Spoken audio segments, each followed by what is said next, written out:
Bonsoir, chers tous.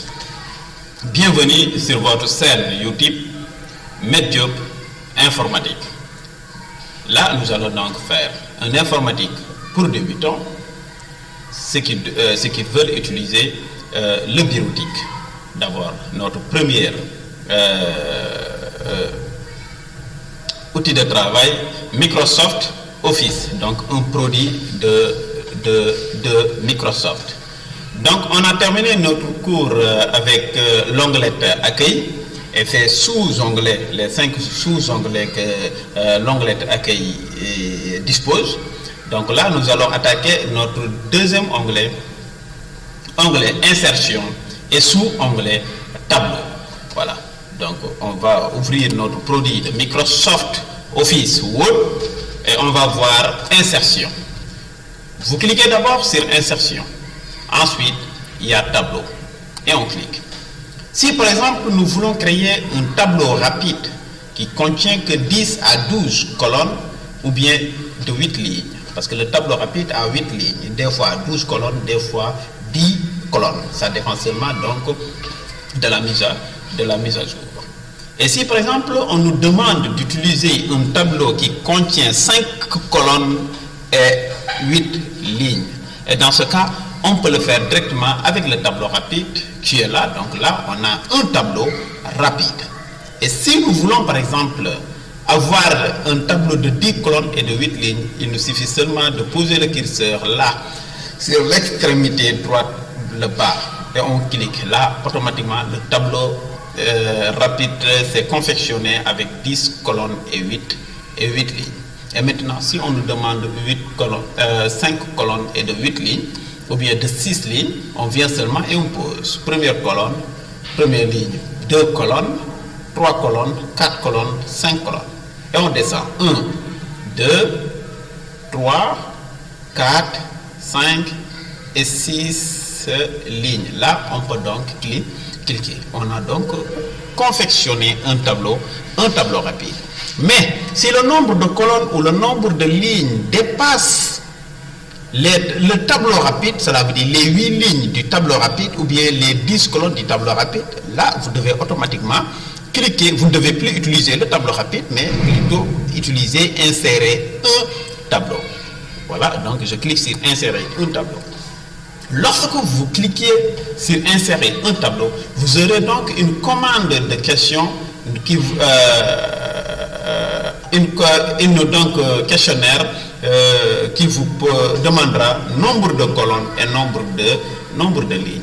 Mais ce nombre de colonnes et le nombre de lignes est par défaut, 5 colonnes par défaut et 2 lignes par défaut. Donc on peut utiliser les flèches montantes augmentées ou diminuer de chaque commande, qu'il soit colonne ou bien nombre de lignes. Ou on peut seulement effacer et écrire 8 colonnes. Voilà, on a donc ici 8 colonnes. On efface l'autre, on peut écrire maintenant par exemple 10 lignes. Voilà, donc on a 8 colonnes et 10 lignes et on clique sur OK. Le voilà. Donc là, on a un tableau de 8 colonnes et de 10 lignes. Et par exemple, si on me demande maintenant, puisque le tableau est déjà confectionné, mais évitez de remplir le tableau par ligne. Les tableaux, on les remplisse par colonne.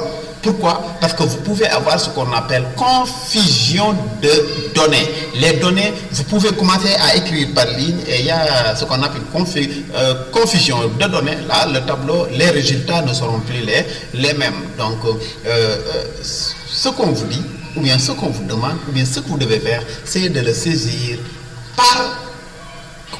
par ligne horizontale, cela veut dire des colonnes. Vous devez les corriger par colonne, vous ne devez pas les remplir par ligne. Donc là,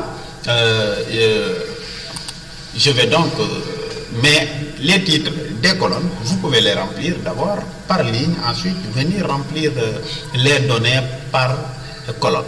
Donc là, je le mets en gras et en soulignant et en le centrant contre E. Voilà. Donc, par exemple, on me demande de mettre quelques mois de l'année. Janvier, février, mars, avril, mai, juin, juillet,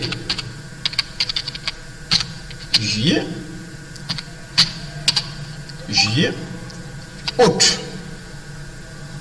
Et l'autre c'est août. Voilà. Donc, attendez. Donc, août. Voilà. C'est fait. Maintenant là, une fois terminé d'écrire les titres de chaque colonne, on doit maintenant le remplir par colonne. On ne doit jamais le remplir par ligne. Jamais par ligne, mais plutôt par colonne. Voilà. Merci. Donc là, par exemple, vous pouvez écrire sucre, maïs,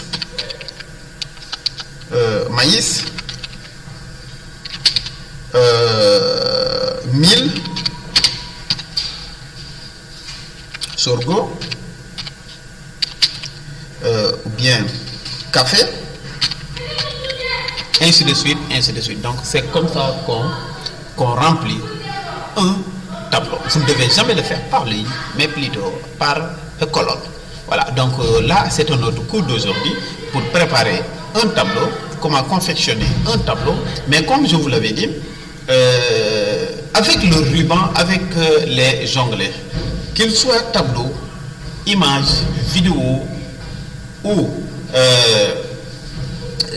des formes, à chaque fois ils viennent avec leur propre onglet. Par exemple ici tableau, on a comme onglet création et disposition à la fin qui accompagne le tableau. Mais par exemple si je clique sur le vide, vous allez voir que vous n'aurez plus fait, et ces commandes ils vont disparaître. Voilà, donc c'était notre cours d'aujourd'hui. Si vous avez des questions, vous pouvez les poser en commentaire, et si vous avez aussi des suggestions, vous pouvez le faire. Mais pour notre prochain cours, Inch'Allah, nous allons encore travailler avec le tableau, faire la mise en forme, et ainsi de suite, vous expliquer beaucoup de choses que vous ne comprenez pas peut-être. Voilà, donc c'était votre chaîne YouTube Medjob informatique, et je vous remercie.